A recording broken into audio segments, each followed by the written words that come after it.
Langsung ya. Saya boleh jadiin ini ya, host ya. Mau share ini soalnya, share screen.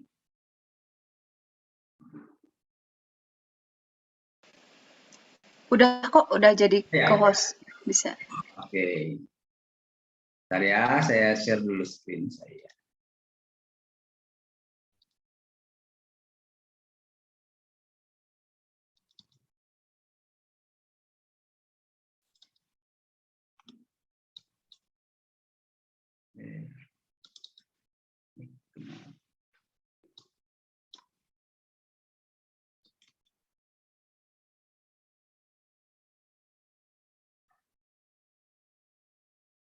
Nah.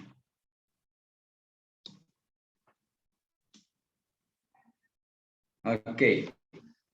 Ya, shalom semuanya.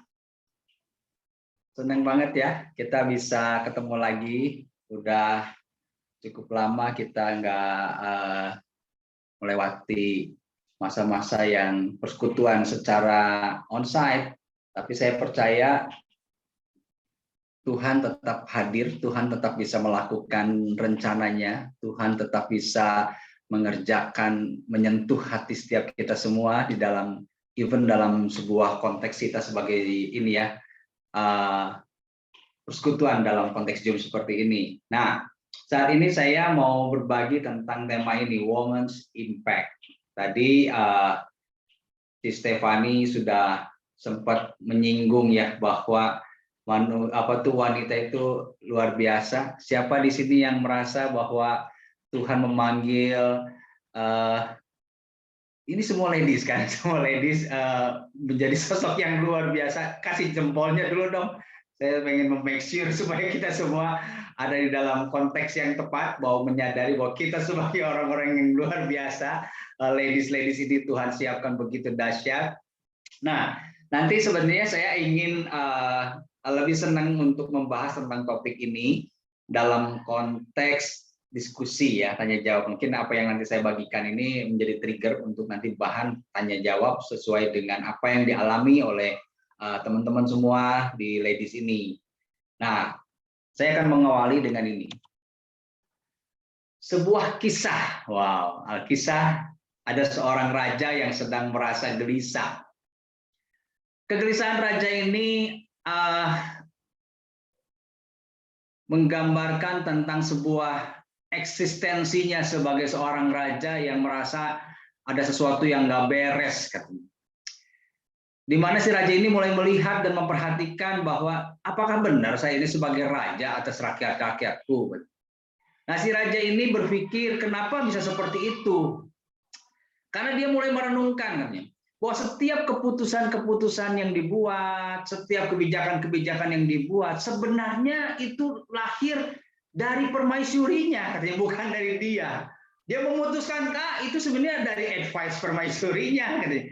Jadi dia mulai berpikir, apakah yang jadi raja itu siapa? Karena setiap keputusan dan setiap kebijakan yang saya buat itu tuh ide nyonya, gitu, ide nyonya tuh. Gitu. Sampai dia mulai bertanya, sebenarnya saya tuh sedang nggak beres dengan diri saya tuh gimana. Sampai akhirnya dia diskusilah dengan sang jenderal perang yang hebat. Akhirnya dipanggil lah si jenderal ini. Jenderal ini dipanggil, dia nanya, jenderal, kamu kan panglima perangku yang hebat, berbagai peperangan kamu sudah menangkan, katanya. Wah, kamu sudah memenangkan peperangan dengan ini, wah hebat banget kamu. Kebanggaan saya karena kamu jenderal perang yang luar biasa. Siap Baginda, katanya. Wah, akhirnya si raja ini mulai bertanya sama si jenderal ini. Jenderal, saya mau bertanya sesuatu yang cukup pribadi sama kamu. Siap jenderal, siap Baginda, katanya. Akhirnya dia nanya, jenderal begini, saya mau tanya sama kamu. Apakah kamu sebagai jenderal perang yang begitu perkasanya, kamu merasa takut dengan istrimu? Wah, jenderal ini langsung terusik egonya. Tidak, katanya Baginda, saya jenderal perang, saya sudah menaklukkan peperangan luar biasa Dan tidak ada satupun yang saya takuti di bumi ini selain saya menghormati bagindaku rajaku. Wah, oh gitu ya. Emang kenapa baginda ini? Ini saya sedang gelisah katanya. Kenapa? Karena saya ini sebagai raja merasa takut sama istri saya. Oh siap baginda. Kalau baginda jujur, saya juga mau jujur. Saya juga sebenarnya takut sama istri saya. Karena waduh, ternyata si jenderal ini juga mau mengaku bahwa dia takut sama istrinya. Katanya. Wah, waduh, ternyata kita punya pengalaman yang sama ya katanya. Siap katanya. Bagaimana kalau seandainya kita bikin sayembara? Katanya. Saya pengen tahu nih, rakyat-rakyatku ini punya pengalaman yang sama nggak dengan kita nih? Apakah rakyat-rakyat kita punya pengalaman yang berbeda dengan kita, atau kita sendiri yang aneh di tengah-tengah laki-laki dan suami-suami yang ada di tengah kerajaan kita? Wah, akhirnya si jenderal ini bikinlah sayembara. Dikumpulkanlah semua para suami datang dalam sebuah halaman. Akhirnya si jenderal ini mulai bertanya sama, "Hai para suami-suami," katanya, "aku mau bertanya sama kalian. Apakah ada di antara kalian sebagai suami-suami yang takut pada istrimu? Kalau engkau takut pada istrimu, silakan lari ke sebelah kanan." Wah, itu sebagian besar lari ke kanan. Waduh, ternyata sebagian besar semua lari ke kanan. Cuma ada satu orang yang melintas dari kanan ke kiri, sendiri. Wah, itu mulai kaget si raja dan si jenderal ini. Wow, ini mengagumkan nih. Di antara semua laki-laki atau suami-suami yang ada di sini, cuma ada satu pria katanya yang luar biasa, berbeda dari mereka semua. Kita patut tanya apa rahasianya yang membuat dia bisa tidak takut sama istri katanya. Akhirnya dipanggillah si suami ini satu-satunya ini ke podium, ditanya, "Wahai rakyat, kamu telah menunjukkan sebuah contoh yang luar biasa. Di antara semua laki-laki yang ada, kami pengen tahu apa resepnya kamu sampai kamu bisa menjadi seorang suami yang tidak takut istrimu." Waduh, akhirnya si laki-laki ini bilang begini, "Begini baginda raja, pokoknya saya itu sebelum berangkat dari rumah, istri saya sudah berpesan sama saya. Kalau yang lain ke kanan, kamu harus ke kiri." Katanya. Jadi saya mengikuti apa yang saran istri saya. Yang lain ke kanan, saya harus ke kiri. Dan akhirnya saya larilah ke kiri sesuai arahan dari istri saya. Lah, katanya ujung-ujungnya kamu takut istri juga ternyata. Itu tuh, kamu berbeda tuh karena diarahkan sama istri kamu ya. Waduh. Nah, di sini saya dapat satu pengertian begini. Ternyata memang benar loh. Wanita-wanita itu luar biasa. Wanita-wanita itu punya sebuah impact yang luar biasa terhadap laki-laki. Keren banget nih. Nah, kita perlu melihat dari sebuah perjalanan ya. Perjalanan kenapa sih fenomena ini bisa terjadi? Nah, di dalam Kejadian 2 ayat 15 sampai 17 bilang begini.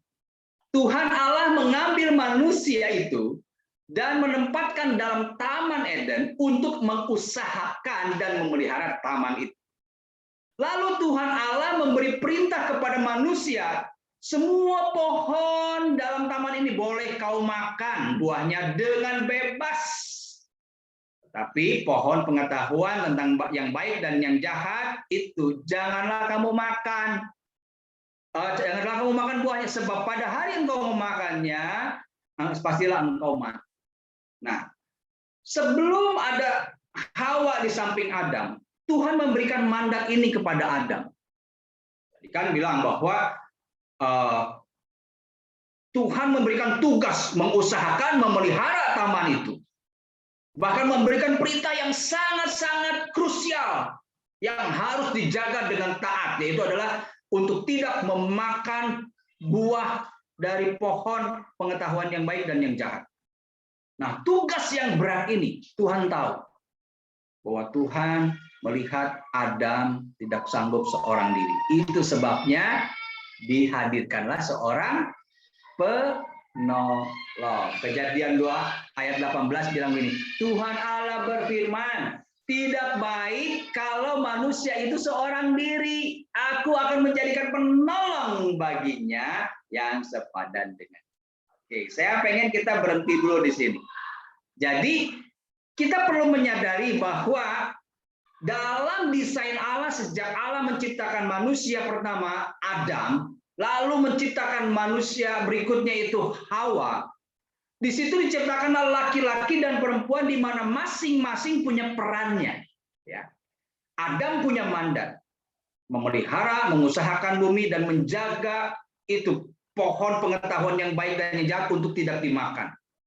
Untuk melakukan tugas itu, Tuhan mengirimkanlah seorang penolong yang namanya Hawa atau wanita.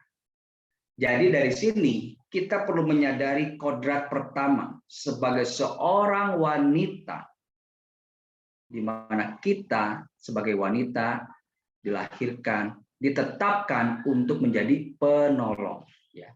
Menolong siapa? Menolong pria atau suami yang sedang mengerjakan tugas dari Allah. Oke. Wanita ditempatkan untuk menolong seorang suami yang mengerjakan tugas yang Tuhan titipkan untuk mereka kerjakan sebagai suami. Oke. Nah, dari sini. Namun cerita menjadi berbeda ketika di dalam Kejadian 3 ayat 1 sampai 7. Jadi gap antara yang peristiwa tadi, Tuhan memberikan mandat kepada Adam dan Hawa, Tuhan memberikan penolong buat Adam, dan akhirnya mereka mengerjakan semua tugas itu sampai pada titik ini, itu bukan waktunya hitungan hari. Ini tuh mungkin bisa tahunan, mungkin bisa jadi puluhan tahun, bisa jadi, kita nggak tahu. Tapi ini gap ini tuh terjadi mungkin pada saat itu Adam dan Hawa telah mengerjakan fungsi itu. Ya. Sampai pada satu momen manusia jatuh dalam dosa. Nah, yang menarik, saya ketika saya mempersiapkan ayat firman Tuhan ini, saya mulai menemukan sebuah pengertian yang mungkin saya belum pernah temukan sebelumnya di sini. Ketika saya baca ayat ini, Kejadian 1 sampai yang 3 ayat 1 sampai 7. Di situ dibacakan, digambarkan gini. Adapun ular ialah yang paling cerdik dari segala binatang. Bayangin, ular itu cerdik dari segala binatang. Di darat dan apa yang Tuhan ciptakan pada situ. Lalu singkat cerita, iblis tahu. Iblis yang menjelma menjadi ular itu tahu bahwa untuk membuat manusia jatuh dalam dosa, pintu masuknya dari mana? Nah, yang dia pengaruhi siapa? Nggak langsung ke Adam. Dia nggak langsung Adam. Dia nggak mempengaruhi Adam. Dia nggak akan datang sama Adam. Adam, makan enggak. Dia masuk untuk mempengaruhi siapa? Hawa. Wah, Hawa lah yang diotak-atik sama dia. Hawa lah yang diotak-atik sama si ular ini, karena dia tahu cara paling strategis untuk mempengaruhi seorang laki-laki atau seorang suami adalah istrinya. Wah, akhirnya di ayat 6 itu digambarkan tentang bagaimana perempuan itu melihat bahwa buah pohon itu baik untuk dimakan dan sedap kelihatannya. Lagi pula pohon itu menarik hati. Wah, menarik hati, baik dan sedap. Akhirnya dia mengambil dan memakannya, lalu memberikannya kepada Adam. Dan terjadilah dosa hadir dalam hidup manusia. Oke, dari sini kita bisa melihat begini, betapa powerfulnya pengaruh dari seorang wanita. Betapa powerfulnya impact dari keberadaan atau kehadiran seorang wanita. Bahkan iblis yang cerdik itu bisa memperhatikan celah masuk untuk mempengaruhi seorang Adam itu. Dimulai dari mana? Mempengaruhi Hawanya. Hawa kena, Adam kena. Wah, ini. Di sini kita bisa melihat betapa powerful keberadaan seorang wanita. Itu sebabnya apa yang terjadi. Bahwa saat-saat ini kita sedang mengalami krisis seperti yang diungkapkan di dalam Efesus ini. Efesus bilang begini, hai istri-istri, tunduklah. Hai istri, bukan istri. Hai istri, tunduklah kepada suamimu seperti kepada Tuhan. Karena suami adalah kepala istri. Sama seperti Kristus adalah kepala jemaat. Dialah yang menyelamatkan tubuh. Karena itu, bagaimana jemaat tunduk kepada Kristus, demikian jugalah istri kepada suami dalam segala sesuatu. Hai suami, kasihilah istrimu sebagaimana Kristus telah mengasihi jemaat dan telah menyerahkan dirinya baginya. Wow. Di sini menggambarkan tentang bagaimana sebenarnya yang harus terjadi. Dukungan istri, peran istri yang menolong suami adalah dengan belajar tunduk kepada suaminya. Belajar tunduk pada suami. Namun apa yang terjadi? Kita melihat gini, ada begitu banyak suami pada sakit leher saat ini. Sakit leher itu artinya apa? Suami adalah kepala, kalau leher itu bisa digambarkan sebagai istri. Antara kepala dan leher nggak sinkron. Jadi akhirnya banyak konflik. Suami pengen kemana, istri pengen kemana, suami pengen ini, jadi nggak sinkron. Ada banyak rumah tangga yang problem dengan urusan ini. Suami tidak bisa berperan dengan maksimal ketika istri tidak berfungsi sebagai seorang penolong dengan maksimal dalam hidup. Nah, nanti kita akan bahas gini. Kenapa sih istri tidak bisa berfungsi dengan maksimal sebagai penolong? Ternyata kuncinya ada di sini. Saat hati seorang istri terluka, maka ia akan kesulitan untuk melakukan fungsinya sebagai penolong yang sepadan bagi suami. Jadi sebenarnya, apa yang menyebabkan istri-istri itu tidak bisa berperan sebagai penolong seperti desain Tuhan? Ketika istri-istri itu tidak mengalami keadaan hati yang sembuh, ketika istri-istri tidak mengalami hati yang sehat, saat itulah istri tidak berfungsi sebagai penolong pada suaminya. Seringkali apa yang terjadi coba? Kalau istri udah hatinya luka, bisa jadi emosional, sedikit-sedikit marah kok sedikit-sedikit. Jadi kadang-kadang emosi sini, hal kecil bisa jadi emosi. Gara-gara nyimpen anduk salah bisa jadi ribut gede di rumah. Gara-gara nyapu nggak bener atau misalnya yang sudah diberesin berantakin lagi sama suami bisa jadi ribut. Istrinya jadi emosional. Atau ada lagi kalau seandainya istrinya punya kecenderungan dominan, dia menguasai suami, mengendalikan suami. Atau ada juga jadi istri yang menjadi apa? Apatis sama suami. Udahlah, gue nggak peduli lah, lu mau ngapain bebas lah.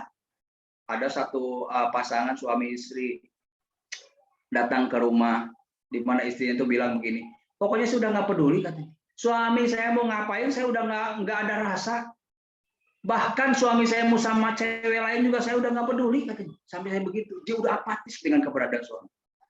Wah, itu konselingin dia itu sampai jam 2 pagi itu saya, dari jam 9 sampai jam 2 pagi nemenin. Aduh, luar biasa itu. Di rumah tuh sampai akhirnya ya lumayan lah gitu ya, rada ketolong keadaan mereka.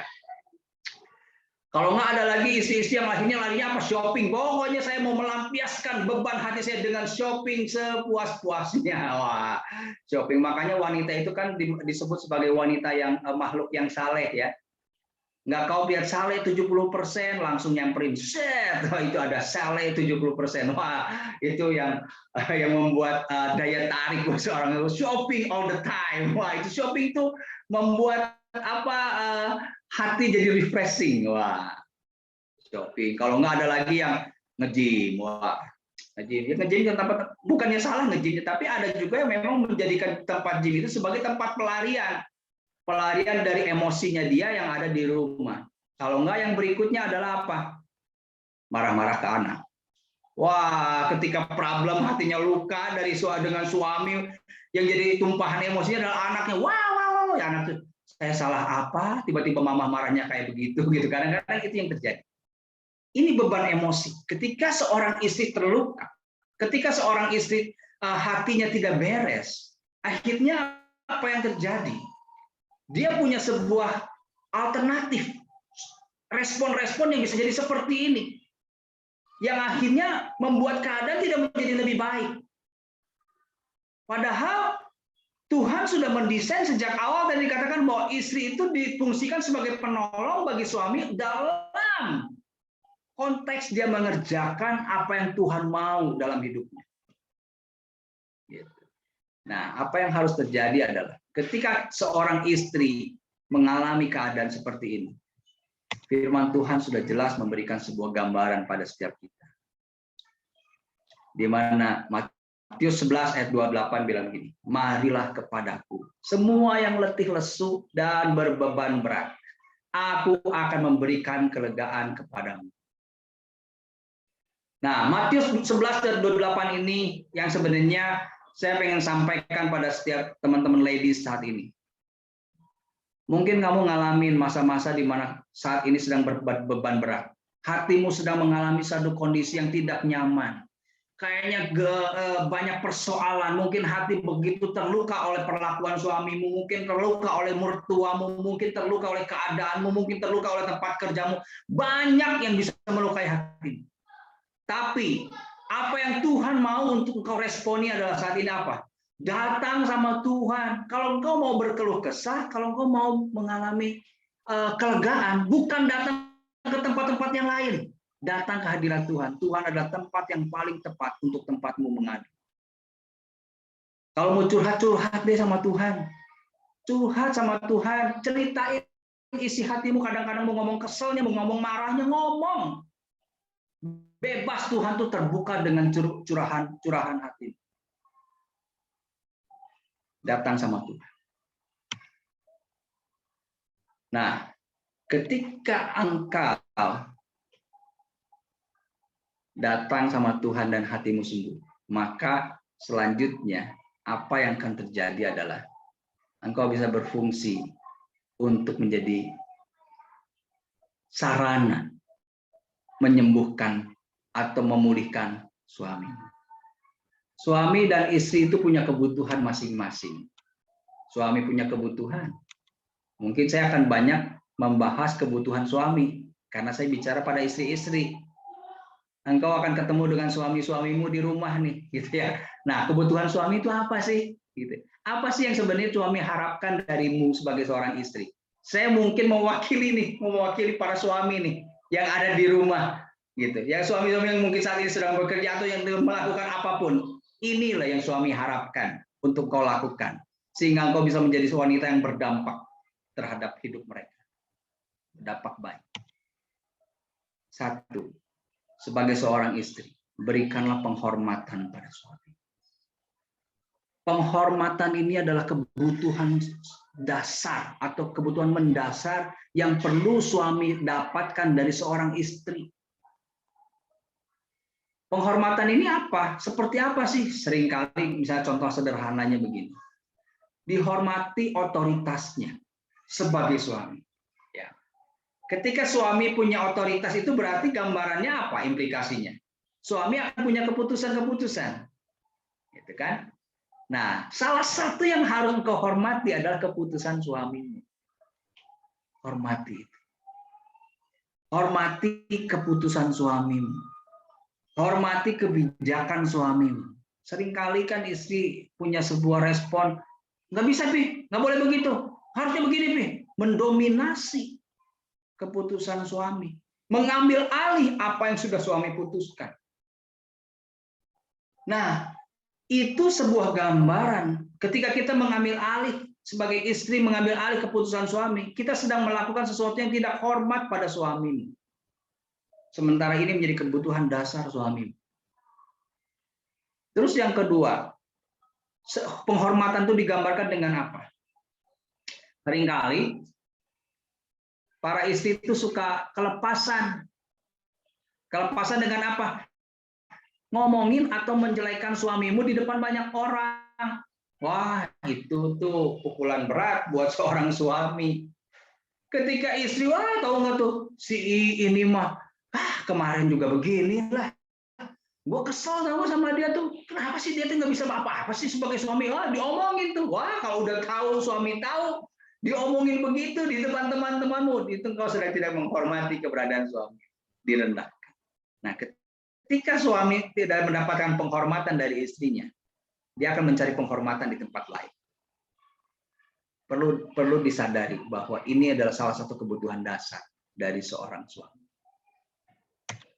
Kedua, sexual intimacy. Ini juga penting untuk disadari bahwa bagi seorang suami, seksual intimacy ini tuh bukan mungkin jadi berbeda, tidak sama dengan apa yang dilihat oleh seorang istri. Seringkali istri melihat bahwa udahlah, itu mah udah saya mah nggak penting. Ya buat istri tidak penting, tapi buat suami bisa jadi berbeda ceritanya. Seringkali istri-istri itu menjadikan keintiman seksual ini tuh sebagai reward and punishment. Kamu begini, boleh. Kamu nggak tidur di sofa. Waduh, jadi itu tuh menjadi punishment buat suami tuh. Kalau kamu begini, gua kasih. Kalau enggak. Waduh. Padahal ini menjadi sesuatu hal yang memang menjadi salah satu kebutuhan mendasar buat seorang suami. Ya. Jadi istri perlu menyadari bahwa melihat kebutuhan ini jangan dari sudut pandang istri, jangan dari sudut pandang wanita. Lihatlah dari sudut pandang suami. Karena apa? Bicara tentang sexual intimacy ini bukan bicara masalah kebutuhan biologi semata. Bagi suami, ini tuh bicara tentang masalah apa? Penerimaan istri terhadap suami. Suami akan merasa tidak dihargai, suami akan merasa tidak diinginkan ketika engkau tidak memberikan sebuah peran di dalam area ini dengan baik. Terus yang ketiga, pertemanan. Seorang suami butuh pertemanan, butuh ruang untuk pertemanan. Jadi suami itu akan sangat senang ketika istrinya itu melihat istrinya itu nyaman terhadap pertemanan yang dimiliki oleh suami. Selama itu positif ya, kita tuh berikan ruang aja, kasih batas kapan ini boleh dan tidaknya. Jangan terlalu dicurigai. Kamu tadi gimana? Oh, ditanya detil-detil. Dari mulai berangkat sampai pulang tuh ditanya menit per menit. Tadi ngapain aja? Tadi di sini anak siapa? Wah, semakin dicurigai semakin aneh-aneh nanti suami. Jadi belajar untuk punya trust terhadap suami ketika mereka membangun pertemanan. Karena ini salah satu kebutuhan yang mungkin istri perlu mengerti. Suami perlu punya ruang ini. Ya. Terus yang keempat, penampilan pasangan. Ya. Penampilan pasangan ini juga penting. Istri-istri, jangan sampai para istri itu punya sebuah konsep bahwa penampilan terbaikmu itu hanya disiapkan ketika kau mau ke undangan, mau menghadiri pesta, mau bertemu dengan orang lain, gitu ya. Suami pun pengen melihat engkau kelihatan baik, cantik, menarik di rumah. Seringkali kan apa yang terjadi adalah istri itu nggak terlalu peduli dengan penampilannya di rumah. Koyo di kiri, koyo di kanan, di tengah, semua penuh dengan koyo, tidak indah kelihatannya. Ini coba belajarlah, suami butuh itu. Suami pengen melihat istrinya itu berpenampilan menarik loh di rumah. Kadang-kadang kalau di rumah pakainya apa? Daster bolong-bolong. Di luar, wah pesta baju yang luar biasa. Dan di rumah pakai barolong. Kenapa? Oh nyaman yang di bolong. Aduh, kadang-kadang suami itu perlu berjuang untuk menerima keberadaan itu, gitu ya. Oke, nah yang kelima ini ketenangan.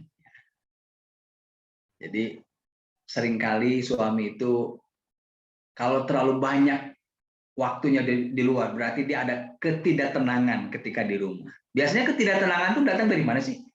Ketika istrinya tuh banyak ngasih kuliah sama suaminya. Kuliah, wah, kamu tuh gini, wah dikuliahin terus lama-lama, aduh capek lah, gua diceramain mulu di rumah, akhirnya lebih baik keluar aja. Nah, seringkali suami-suami lebih betah di luar karena malas untuk menghindari ceramah dari istrinya di rumah. Ya, ini yang harus bisa istri-istri pahami nih tentang kebutuhan suami. Ya, seperti ini. Nah, kalau yang buat kebutuhan istri ini ada ada 5 juga. Saya mungkin nggak ngomong karena saya lagi ngomong sama istri-istri. Saya harus ngomong sama para suamimu untuk hal ini ya, bahwa kebutuhan istrimu seperti ini. Nah, setiap kebutuhan ini bukan untuk saling dituntut, tapi saling diberikan. Suami memenuhkan kebutuhan istrinya, dan demikian juga istri memenuhkan kebutuhan suaminya. Jadi bukan si istri menuntut, ayo dong begini, ayo dong begitu. Enggak, gitu ya. Konteksnya adalah untuk saling memenuhkan, ya, bukan saling menuntut, ya. Nah,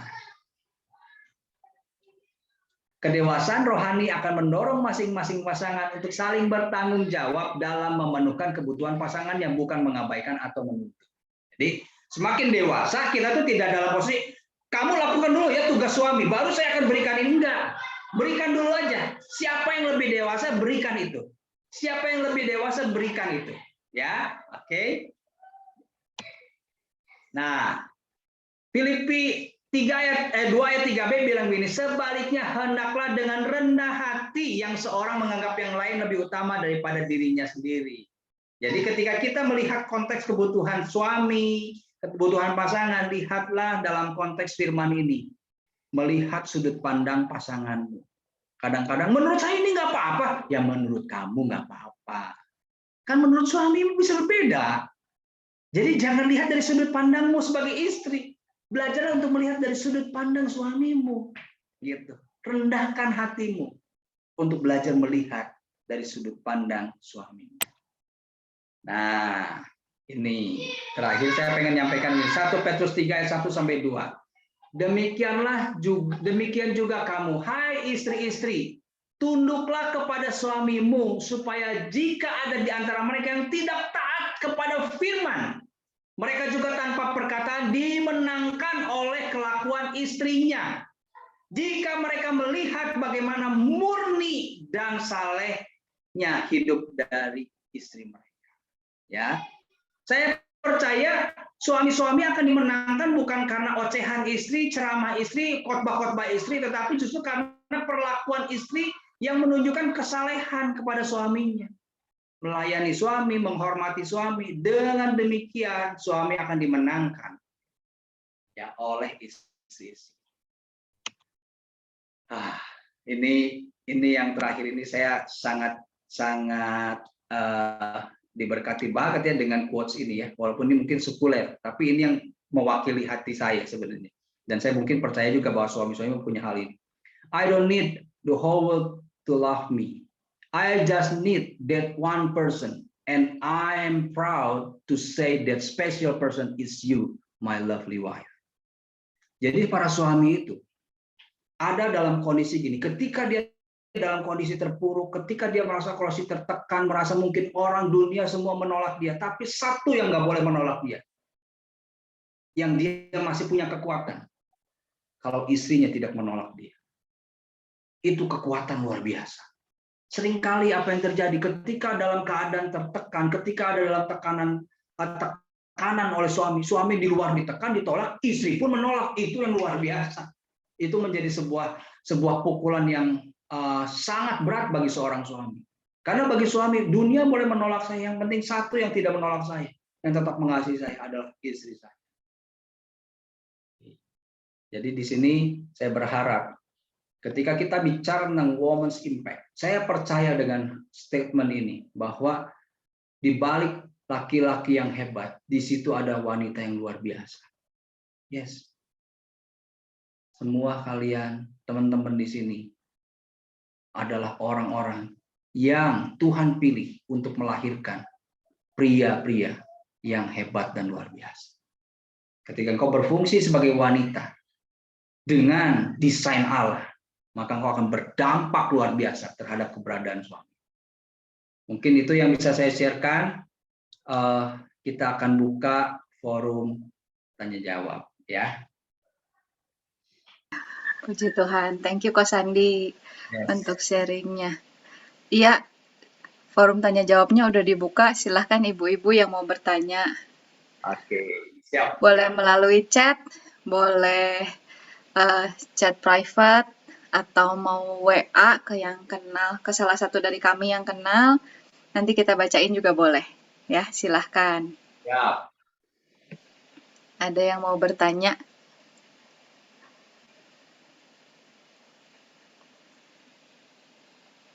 Sebentar. Oke. Boleh Belum chatting, ada boleh pertanyaan. langsung ya. Ya, boleh. Silahkan. Thank you Niko Sandi. Mengingatkan banget ya.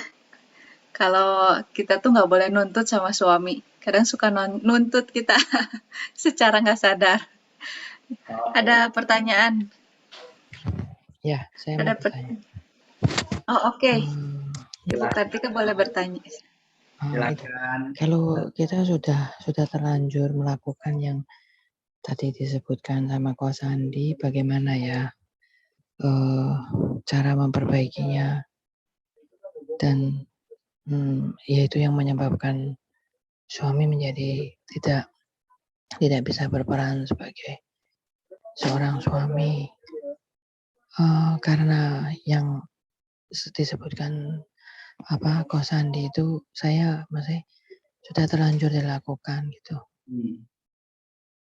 Yang bagian apa ya, tentang menghormati suami berarti ya? Kayaknya semuanya deh. Semuanya ya. Jadi sebenarnya gini, tidak ada sesuatu pun yang tidak bisa diperbaiki selama ada kasih Tuhan di dalamnya. Jadi kita harus menyadari itu, bahwa ada harapan. Ada harapan untuk bisa mengalami pemulihan, di mana Tuhan bisa menyembuhkan setiap hubungan yang kelihatan hancur sekalipun. Selama kita tuh bisa melewati itu dalam kekuatan kasih Tuhan. Ya, itu yang harus kita pegang pertama kali, bahwa selalu ada harapan, masih ada harapan. Yang terpenting adalah begini, kita mau melibatkan Tuhan di dalam prosesnya. Melibatkan Tuhan di dalam prosesnya. Seperti yang tadi dikatakan di dalam Matius, di mana kita perlu datang sama Tuhan. Kita punya pengalaman yang begitu, beban yang berat, mengalami sebuah kondisi yang tidak nyaman gitu. Pertama datang dulu sama Tuhan. Ya, datang dulu sama Tuhan. Tuhan, minta kekuatan dari Tuhan. Bahwa keadaan yang seburuk apapun, Tuhan bisa intervensi ketika Tuhan melihat hati kita yang sungguh untuk mau bertobat. Ya, udah kami lakukan. Nah, saya dan anak itu berdoa. Ya. Terus dari situ ada kekuatan. Terus saya cuma bisa diem aja. Yes. Ya, ada perbaikan sedikit. Jadi saya nggak marah-marah lagi. Ya. Jadi saya diamkan aja. Ya, terus berbuat baik. Tetap berbuat baik. Yes. Jadi kepada dia. Betul, bagus banget. Jadi gimana? Iya, yaitu yang bisa saya sampaikan. Ya, sekarang ini saya berusaha jadi sekarang nggak ada komunikasi. Oke. Kita jadi suami juga jarang komunikasi. Padahal kita satu rumah. Gitu. Ya, saya diam. Maksudnya saya mulai bisa nerima gitu. Menerima perlakuannya kayak gitu. Cuman saya hanya bisa bertanya, Tuhan ini sampai kapan? Ya. Gitu. Nah, seringkali kan kita gini, ketika kita punya sebuah harapan untuk berubah gitu ya, memenangkan keadaan gini, yang menjadi melelahkan kita itu adalah ketika kita mengharapkan suami kita berubah, pasangan kita berubah. Yang kita nggak pernah tahu kan, itu tuh berubah atau tidak kan?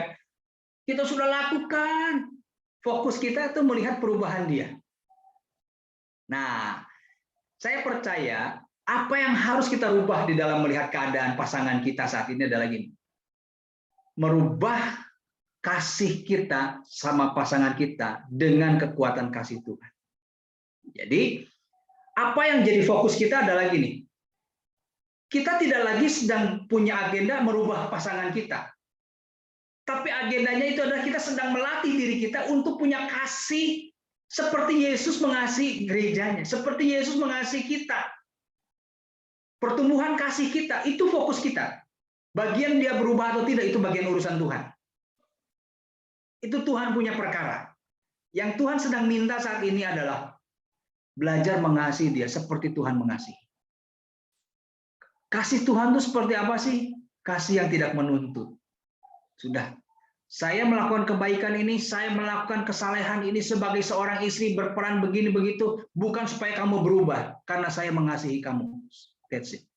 Kenapa saya mengasihi kamu? Karena saya dikasihi oleh Tuhan. Karena Tuhan pengen saya mengasihi kamu seperti Tuhan mengasihi. Ketika fokus kita dirubah, energi kita nggak akan habis dengan mengharapkan perubahan dari pasangan kita. Itu yang seringkali saya melihat ada begitu banyak pasangan, entah itu suami atau istri merasa lelah. Kenapa? Karena ngarepin berubah yang sebenarnya keadaannya tuh kayaknya nggak berubah-berubah gitu. Tapi ketika fokus kita berubah, aku mau belajar untuk bertumbuh di dalam kasih seperti Yesus mengasihi. Biarkan itu proses kita dengan Tuhan. Perkara pasangan kita atau suami kita tidak berubah atau tidak, itu Tuhan punya perkara, bukan bagian kita. Tugas kita adalah mengasihi dia, bukan mengubah dia. Karena perubahan dia itu adalah urusan Tuhan. Bagian Tuhan, bukan bagian kita. Lakukan apa yang benar, lakukan apa yang baik dengan kekuatan kasih Tuhan. Kalau kita melakukannya dengan kekuatan kasih manusia, pasti lelah, capek. Melihat, aduh, kok begini terus ya, kok kayaknya nggak capek pasti. Tapi biarkan ini menjadi sebuah kesempatan di mana kita tuh semakin kaya dengan kasih Tuhan. Kalau kita ngelihat gini, Tuhan juga nggak pernah capek kan ngasihi kita kan. Yang seringkali kita nggak taat sama Tuhan, seringkali kita ngelawan sama Tuhan, seringkali kita melupa sama Tuhan, tapi Tuhan tetap sayang sama kita. Nah, dari momen seperti inilah kita belajar betapa Tuhan itu mengasihi kita sedemikian hebatnya. Saya yakin gini, ketika kita sudah menang di kelas ini, maka perubahan suami itu Tuhan mengubahkan dengan cara itu. Tapi fokusnya jangan ke sana. Fokusnya adalah kepada pertumbuhan kasih kita sama suami. Iya. Ya, jadi jangan lelah. Jadikan ini sebagai proses pertumbuhan kita di dalam mengasihi, supaya kita bisa belajar mengasihi seperti Yesus mengasihi. Iya. Semangat ya. Terima kasih ya. Ya, sama-sama. Tuhan berkati. Ya, terima kasih Bu Kartika. Ko Sandi ada pertanyaan nih. Bagaimana jika kondisi keuangan istri lebih besar dibanding suami? Sampai seberapa besar kita tetap menghormati suami? Sampai seberapa besar? Selama firman-nya nggak berubah, berarti kita tetap harus menghormati. Karena kenapa gini, coba? Firman Tuhan itu kan menjadi hormatilah suamimu. Tidak ada syaratnya loh. Yang penghasilannya lebih gede dari kamu, nggak ada. Firman Tuhan nggak menetapkan syarat suami seperti apa yang harus dihormati. Firman Tuhan cuma ngomong hormatilah suamimu. That's it. Tidak ada yang lain. Dan demikian juga untuk suami, kasihilah suamimu, kasihilah istrimu. Bukan istri yang baik sama kamu, bukan istri yang begini. Enggak. Perintah Tuhan, kasihilah istrimu. Tidak ada syaratnya, kasihilah. Nah, tentang bagaimana menghormati suami, sampai kapan? Selama firman yang nggak berubah, tetaplah hormati suamimu. Dalam keadaan apa? Karena firman Tuhan tidak menetapkan syarat suami seperti apa yang perlu dihormati. Tidak ada. Firman Tuhan cuma menjelaskan, selama itu menjadi suamimu, hormatilah dia, sebagaimana kamu melihat Kristus di dalam. Ya. Oke. Ya, jadi dalam keadaan apapun ya kok. Dalam keadaan apapun. Harus tetap menghormati suami kita ya. Terus ada pertanyaan selanjutnya kok. Untuk kebutuhan kebutuhan istri yang tadi disebutkan Ko Sandi sebelumnya, seperti kasih sayang, komunikasi, kejujuran, keamanan keuangan, dan kesetiaan, kalau misalnya suami belum memberikan kebutuhan istri, apa boleh istri menuntut itu dari suami? Nah, tadi kan sudah dibilang bahwa pengenalan kita tentang kebutuhan Suami dan istri itu bukan untuk saling menuntut, tapi saling memenuhkan, gitu. Ini bukan jadi clue untuk ini, lihat nih kebutuhan saya begini, tolong penuhi, enggak. Ini tuh alat untuk suamimu tahu tentang kebutuhanmu dan alat untuk kamu sebagai istri tahu kebutuhan suamimu, gitu. Jadi saling memberi, bukan saling menuntut. Gitu. Nah, kalau seandainya kita ingat ini saya belum dipenuhi ini kebutuhan saya, ingat PR-nya itu bukan nuntut loh. Ingat kebutuhan suami nih, penuhi dulu kebutuhan itu. Beri, bukan menuntut. Jadi PR-nya sebagai istri, jangan lihat kolom istri. Ya, sebagai istri jangan dilihat tuh kolom istri, yang dilihat kolom suami. Nah, nanti yang suami yang dilihat jangan kolom suaminya, kolom istrinya. Yang istri saya perlukan apa ya? Oh, dia butuh kasih sayang. Itu biar dilihat suamimu. Gitu. Nah, kalau kita sebagai istri yang dilihat jangan yang peran istrinya, yang kebutuhan istri, lihatlah kebutuhan suami. Karena ini adalah mengenali kebutuhan itu bukan alat untuk menuntut, tapi untuk memberi. Gitu. Ya. Jadi Ya, fokusnya lihat kolom suami, bukan kolom kita ya. jadi memberi lebih dulu, mengasihi lebih dulu ya, Ko ya. Yes. Ada lagi pertanyaan nih, Kok. Ya. Kalau case-nya suami sudah tahu suami suka main perempuan lain, tapi apakah sebagai istri tetap harus melayani sexual intimacy?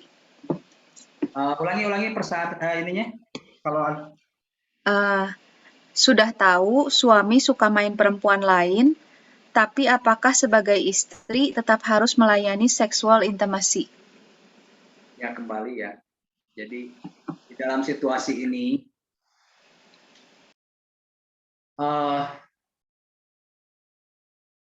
semakin kita tidak melakukan peran kita sebagai istri, semakin tidak memenangkan suami. Prinsip firman Tuhannya jelaskan tadi ya. Saya cuma bisa ngomong di sini 1 Petrus 3 ayat 1 sampai 2. Hai kamu istri-istri, tunduklah kepadamu supaya kamu dan kamu mereka supaya apa? Jika mereka juga tanpa perkataan dimenangkan oleh kelakuan istrinya. Ya, jika mereka melihat bagaimana murni dan salehnya hidup istri mereka itu. Jadi, kalau saya nggak bisa bilang layani atau tidak, tapi coba lihat bagaimana firman ini ngomong buat kamu sebagai istri. Kira-kira firman ini dalam konteks sexual intimacy harus dipraktekkan dalam situasi seperti apa?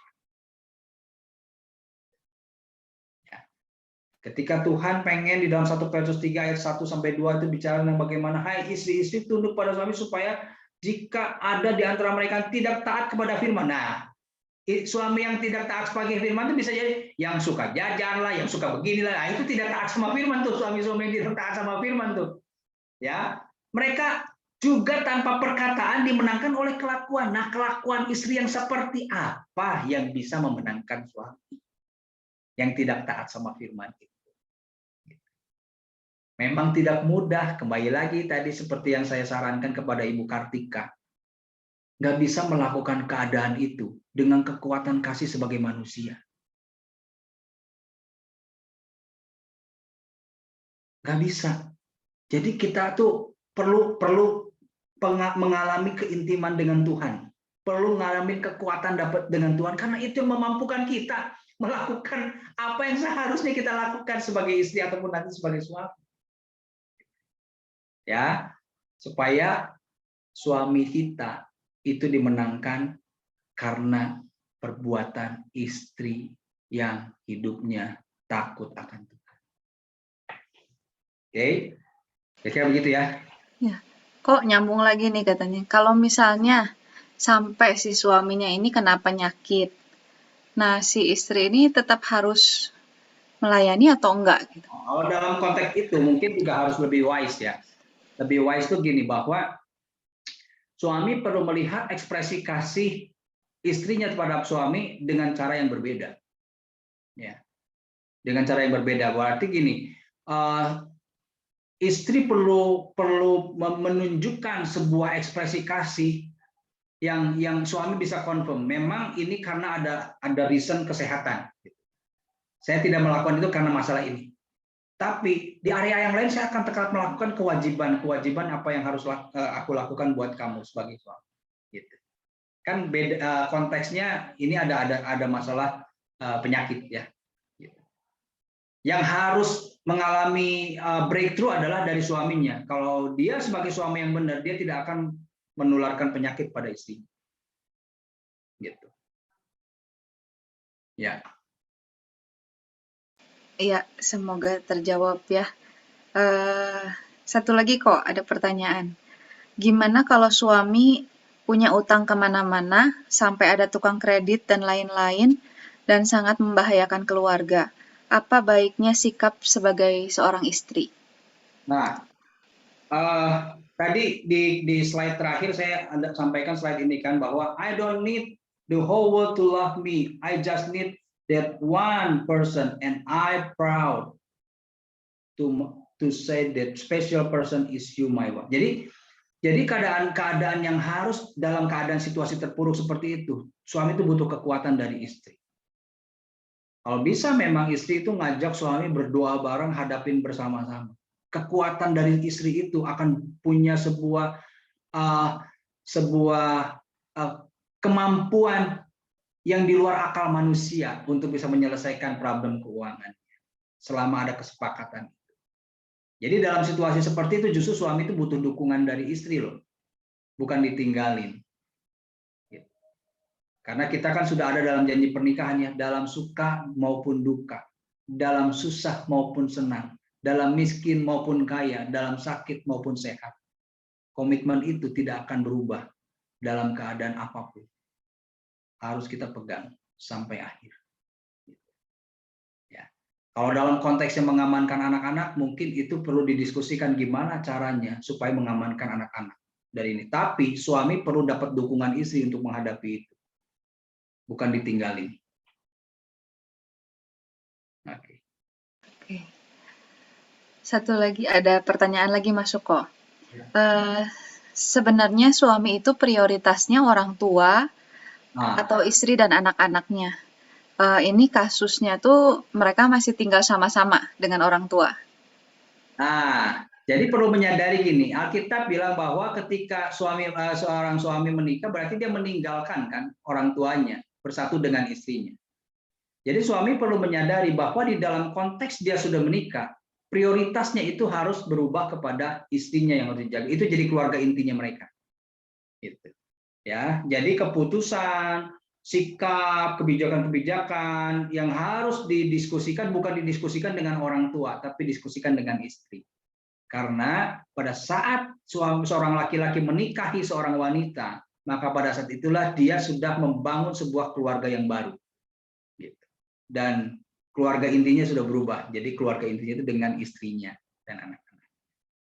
Ya, kalau orang tua, peran orang tua di mana? Orang tua mungkin masih boleh sebagai advisor, tapi tidak menentukan. Keputusan dan decision terakhirnya tetap harus ada kesepakatan suami dan istri. Andaikan orang tua pengennya ke kanan, setelah didiskusikan suami istri ini sepakatnya ke kiri, ya udah ke kiri aja, karena itu yang harus dijalani, bukan yang ke kanan ini. Gitu. Ya, karena prioritasnya sudah harus kepada pasangannya, bukan kepada orang tuanya. Walaupun kita tetap respect pada orang tua kita.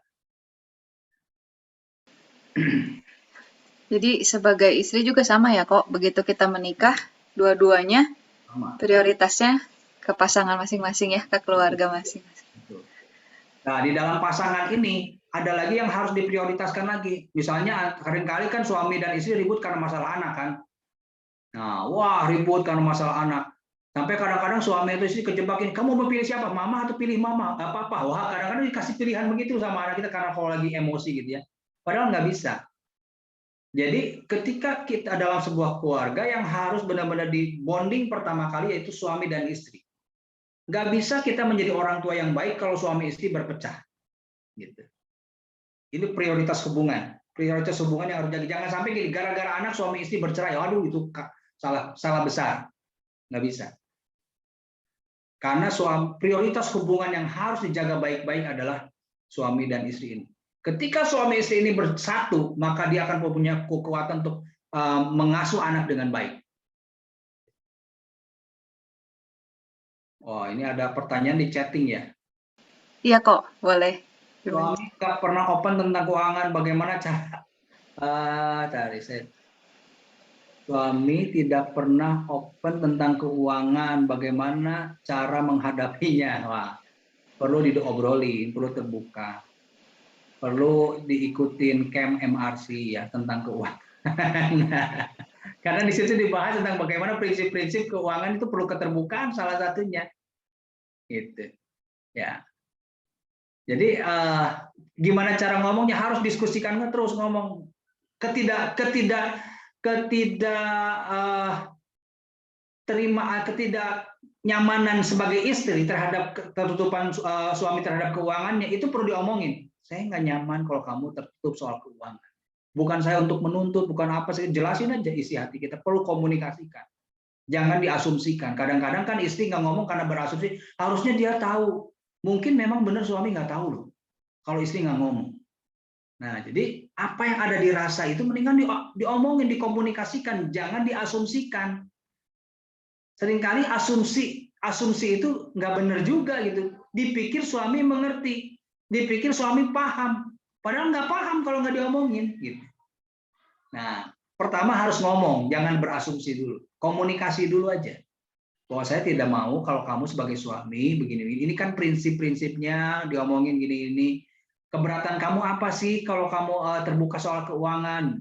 Saling ngomong, cari solusinya, gitu. Ya, jadi harus ada komunikasi.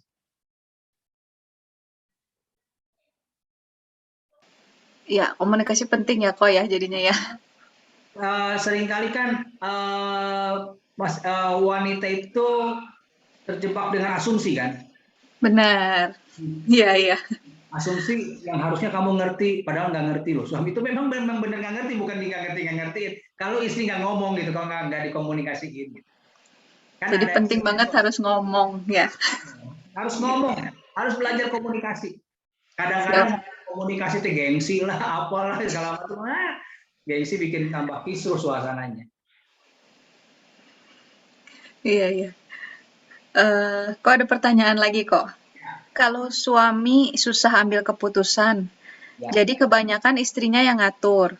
Apakah ini normal? Karena suami dan istri sama-sama nyaman, tapi kelihatan sepertinya istri yang jadi kepala keluarga karena dia yang ngatur semuanya. Ya, suami yang tidak bisa mengambil keputusan biasanya itu ada sebabnya, ada akarnya. Biasanya suami yang tidak berani mengambil keputusan itu lahir dalam pola asuh ibu yang dominan. Ibunya banyak mengontrol atau orang tuanya terlalu mengontrol sehingga dia itu tidak dilatih untuk mengambil keputusan. Tidak terlatih untuk mengambil keputusan. Semuanya diputuskan oleh orang tuanya. Dan itu terbentuk sampai sedemikian lamanya sampai dia itu tidak punya sebuah experience bagaimana mengambil keputusan. Nah, istri itu punya naluri, ketika suami pasif, istri akan langsung mengambil alih kan? Istri itu punya nalurinya begitu, suaminya pasif, istri akan jadi aktif gitu untuk mengambil peran. Itu nalurinya karena untuk menyelamatkan keadaan gitu. Tetapi ketika ini nggak diberesin, akhirnya polanya itu jadi nyaman dengan keadaan itu yang tidak benar. Karena pada dasarnya suami harus belajar mengambil keputusan. Suami itu berperan sebagai apa? Memberikan arahan, memutuskan, memberikan guidance, memberi rasa aman buat keluarganya.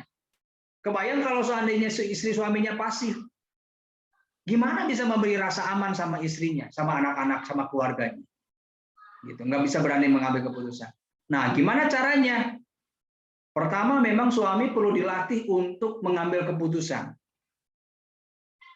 Jangan sedikit-sedikit, kamu mau kayak gini aja ini, udah diputuskan take over sama istrinya. Akhirnya nggak terlatih ngambil keputusan karena mungkin background suaminya itu tadi dididik oleh orang tua yang terlalu banyak mendominasi keputusan. Nah, dia perlu punya experience, even keputusannya salah, tapi belajarlah dilatih untuk akhirnya tuh punya sebuah kepercayaan diri untuk mengambil keputusan. Gitu. Seringkali kan istri gatel gitu ya. Aduh, kayak gini aja, aduh, banyak aduhnya. Tapi harus tahan. Demi apa? Melatih kepemimpinan suaminya. Kalau enggak, istri terus mengambil dominasi keputusan dan itu juga tidak di dalam peran yang seharusnya. Ya, gini, sehebat-hebatnya seorang wanita, saya percaya wanita itu punya naluri ingin dipimpin. Nature-nya itu pengen dipimpin, pengen diarahkan, pengen di guidance. Gitu. Nalurinya begitu. Kalau seandainya itu tidak terakomodir, berarti ada yang salah. Gitu. Ya, berarti suaminya yang harus di-upgrade. Istrinya belajar untuk mengendalikan diri, melatih supaya suaminya mengambil keputusan. Begitu. Ya. Jadi mendukung suami untuk latihan ambil keputusannya kok. Harus dilatih, harus Iya. dilatih. Harus dilatih. Ya. Ini ada pertanyaan kok, nyangkut sama yang tadi tuh, suami dan istri tuh harus jadi satu dulu dibanding anak-anak. Yes. Ini kalau suami lagi marah-marah sama anak, Ya. kan kita gemes katanya ngelihatnya. Boleh nggak kita lawan si suami dan belain anaknya? Apalagi kalau udah mau mukul anak. Sedangkan dibilang kita harus menghormati suami. Tapi kan gemes kalau lihat bapak-bapak ngemukul anak atau marah-marah ke anak. Kita perlu melindungi anak kita, tapi tidak dengan cara memarahi suami kita. Jadi misalnya backup aja anak kita, backup kita. Jadi jangan sampai jadi ikut ngebentak suami juga. Kamu tahu, jadi ribut antara istri dan suami. Kita backup, cover anak kita supaya dia terhindar dari pukulan atau fisik dari suami ya. Itu cover. Jangan jadi ikut bertengkar di situ. Jangan terpancing, gitu ya. Biarkan kita lindungi anak kita, walaupun kita nggak setuju, ada waktunya membahas itu. Jangan di depan anak. Yang penting kita cover dulu anak kita, lindungi dulu sampai akhirnya udah situasi reda. Mungkin kita juga bisa ngasih tahu sama suami kita dengan nada yang tidak membentak. Oke, Pak, Papa tenang dulu ya. Papa tenang dulu ya. Ini biar nanti saya ngomongin gitu. Dan ingat, ketika mengcover anaknya, kita tuh jangan meruntuhkan keputusan dari suami dalam arti gini, iya memang papi tuh udah ya, mami juga kesel loh, itu papi tuh udah dipanas-panasin, jangan sampai manas-manasin si anak terhadap perlakuan suami gitu ya, jangan begitu. Tetap istilahnya tunjukkan bahwa kita sebagai istri pun punya respect. Itu malah meninggalkan teladan yang baik buat anak kita dibanding dengan kita ikut manas-manasin anak kita. Gitu ya, di saat situasi seperti itu. Ya. Jadi posisinya bukan ngebela anak ya kok ya. Maksudnya jangan sampai terlihat seperti membela anak ya. Nah, jadi kita tuh perlu mengcover anak kita dari bahaya emosi suami kita, tapi jangan seolah-olah akhirnya itu pertengkaran itu jadi pertengkaran antara suami dan istri gitu. Jangan sampai beralih ke situ. Ya. Kalau memang ada hal yang perlu dibahas, biar dibahas setelah ini saja. Mungkin lebih private antara suami dan saya tuh nggak setuju kalau tadi kamu begini loh sama anak kita. Kamu nggak gini, ngomong di situ, tapi jangan di depan anak kita gitu loh. Karena itu akan menimbulkan sebuah rasa tidak aman akhirnya sama anak kita. Ketika melihat suami dan papa mamanya bertengkar di depan mereka. Iya, iya. Jadi seperti menengahi aja gitu ya kok ya. Menengahi, mengamankan Ya. dulu, menenangkan, mungkin juga bisa menenangkan suaminya. Oke, papi, tenang dulu ya papi ya. Oke, papi. Kita belajar. Dengan nada kita cooling down, itu suami emosi lebih turun. Gitu. Ya. Tapi kalau seandainya kita nadanya sama-sama tinggi, jadi tambah tinggi juga tuh suami, jadi tambah ribut nantinya. Gitu. Iya. Oh. Terus ada pertanyaan lagi kok. Kita mesti ngomong gimana ke orang tua kita kalau orang tua kita udah anggap suami kita nggak becus. Di satu sisi, kita juga tahu kalau suami kita salah dan menyebabkan orang tua kita jadi sebel sama suami kita. Solusinya gimana kok? Jadi suami kita tuh nilainya minus di mata orang tuanya gitu ya. Iya, ya. Nah, jadi minus ya. Ya istilah gini, kita perlu kembali lagi komunikasi ke orang tua. Mama, izinkan saya untuk bisa membangun rumah tangga yang saya sedang jalani dan saya pilih ini. berikan ruang untuk menantumu ini bisa bertumbuh gitu di situ. Jadi memang istri itu harus jadi penetralisir, gitu, menetralisir antara dari orang tuanya kepada suaminya, harus jadi penetralisir, gitu ya. Jangan gini, si mama bilang kamu tuh nggak becus tau nggak? Waduh, kalau dibilangin kayak begitu mau tambah kisruh suasana gitu. Nah ini istri itu harus belajar menetralisir suasana. Karena kalau nggak dinetralisir dari istri itu, istri menetralisir ke mamahnya, orang tuanya menetralisir kepada suaminya. Itu peran yang tidak mudah. Tapi memang itu lebih baik dilakukan dibanding dengan kita menjadi salah dalam mengkomunikasikannya. Jadi harus menetralisir. Walaupun bagaimanapun tetap kembali prioritas dari pasangan kita adalah suami atau istri kita. Ya. Jangan intervensi dari atas itu, dari orang tua itu begitu menguasai keadaan rumah tangga yang sedang dijalani. Begitu. Oke, harus bijak-bijak, berat ya kok. Itu memang tidak mudah. Di tengah itu kan nggak gampang ya. Di tengah pasangan kita yang satu ini orang tua gitu, wah itu perlu minta hikmat dari Tuhan untuk bisa benar-benar bijaksana di dalam menyikapinya. Iya. Ada lagi pertanyaan kok. Ya. Gimana cara ngajarin suami komunikasi, padahal seringkali diajari supaya komunikasi sampai saya bertahun-tahun. Kalau ribut, saya duluan yang mulai komunikasi. Suami saya, apakah harus konseling? Kayaknya gitu deh. Suami saya apakah harus konseling? Ya boleh kalau memang akhirnya ke sana, tapi memang yang harus diperhatikan juga begini. Ada tipe-tipe orang tertentu ya yang memang dia tidak terbiasa menjadi inisiator. Jadi kalau saya tipe-tipe orang yang temperamennya flegmatik itu biasanya tidak terbiasa menjadi inisiator. Dia menunggu. Gitu. Biasanya yang bisa jadi inisiator untuk berkomunikasi itu tipe yang sanguin. Wah, sanguin mah nggak tahan. Kalau nggak ngomong, gua nggak tahan, nggak bisa tidur. Kadang orang season flegmatik mah tidur aja gitu. Walaupun sebenarnya ketika dia di dalam hatinya tuh bisa sedang menunggu kapan istrinya ngomong, gitu. Kapan pasangannya ngomong. Jadi di dalam situasi gini ya kita perlu menyadari bahwa ya tipe-tipe tertentu ada orang yang memang secara profil temperamennya tidak terbiasa menjadi inisiator untuk mengopen communication, tapi dia sebagai orang yang welcome ketika komunikasi itu dibuka, gitu ya. Jadi ya istilahnya nggak apa-apa, lakukan aja bagian kita, karena dengan kita mengopen komunikasi fokusnya itu bukan gini, kayaknya enakan di lu ya, gua bukan enakan di lu atau enggak enakan di gua, bukan itu fokusnya. Fokusnya adalah masalahnya diselesaikan. Masalahnya diselesaikan. Siapa tahu dengan sikap istri yang seperti itu, sikap pasangan seperti itu, lama-lama suaminya bisa belajar berkomunikasi.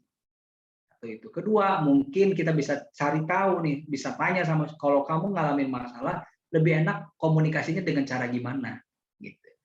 Oh, gue mungkin nggak bisa lah ngomong langsung, gue melalui chatting dulu aja lah, tulisan dulu aja, baru bisa nanti setelah itu baru kita ngomong. Ya oke, mulai dari situ aja. Gitu. Ya. Gaya kita mungkin beda dengan gaya pasangan kita dalam berkomunikasi. Ya. Tapi fokusnya harus sama. Fokusnya adalah problemnya diselesaikan.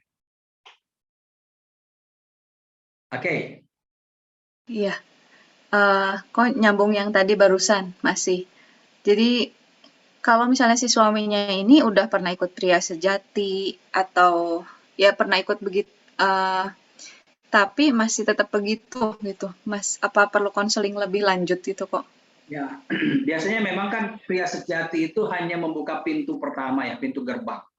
Proses pemulihannya itu bertahap ya, nggak langsung langsung dari satu momen perubahan itu terjadi secara total. Perubahan itu bertahap. Nah, biasanya di dalam proses itu ketika pintu gerbang terbuka, apa yang harus dilakukan? Punya mentor, punya komunitas yang benar, yang bisa mensupport pertumbuhannya. Gitu. Ya, jadi sebenarnya itu yang harus ditemukan dulu. Seringkali kan ketika Vida Sejati pulang camp semangat 45 tuh. Nah itu kan semangatnya itu kan nggak selalu terus terjaga gitu. Ada kalanya semangatnya itu tuh turun. Ketika turun itu tuh siapa yang bisa menjaganya? Kalau nggak komunitas ya mentornya membantu untuk menjaga itu. Kalau nanti dari situ ternyata ada problem-problem yang perlu dikonseling, ya mungkin perlu dikonseling. Tapi itu dulu harus punya dulu gitu. Ya. Berarti masih bisa nempel sama mentornya dulu ya kok ya. Sebentar ya. Sebenarnya itu sangat menolong. Sebenarnya ada mentor itu akan sangat menolong untuk proses perubahan. Sama komunitas ya. Komunitas itu adalah tempat di mana dia bisa tampil apa adanya untuk bertumbuh bareng-bareng. Ya betul. Benar-benar kok, komunitas penting banget. Penting banget. Buat para istri juga komunitas penting. Ya. Jangan hadapi sendiri masalah yang ada ya. Dengan ada komunitas, paling tidak kita tuh ngerasa bahwa kita nggak sendirian melewati masalah yang sedang dialami. Ya. Dengan keadaan kayak gitu, punya kekuatan untuk survive di dalam tantangan yang ada. Apalagi komunitasnya yang dalam Tuhan ya kok. Jadi bisa mendukung. Itu harus. Ya. Ini ada yang mentornya diusir waktu datang saat pandemi kemarin oleh suami gitu ya. Ya mentornya mungkin ngobrol aja secara Zoom aja. Ya online aja ngobrolnya. Kalau mungkin ini ya belum nyaman ya untuk ketemu langsung. Yang penting dampingin aja. Perubahan hidup seseorang tuh perlu didampingi gitu ya. Nggak instan. Iya. Masih ada pertanyaan lagi, Ibu-ibu?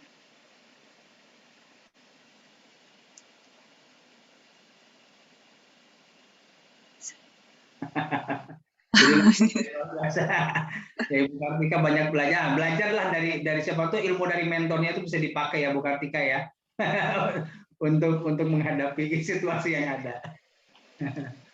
Jadi ilmunya tambah banyak ya Bu Kartika ya. Iya. Iya, saya kira nggak ada pertanyaan lagi nih kok. Yes. Thank you untuk firmannya hari ini. Yes. Kita banyak belajar ya, ladies, buat jadi istri yang bijaksana, bisa melengkapi, mengasihi suami apapun keadaannya. Ya. Yuk, ladies, sebelum kita tutup, kita mau foto dulu.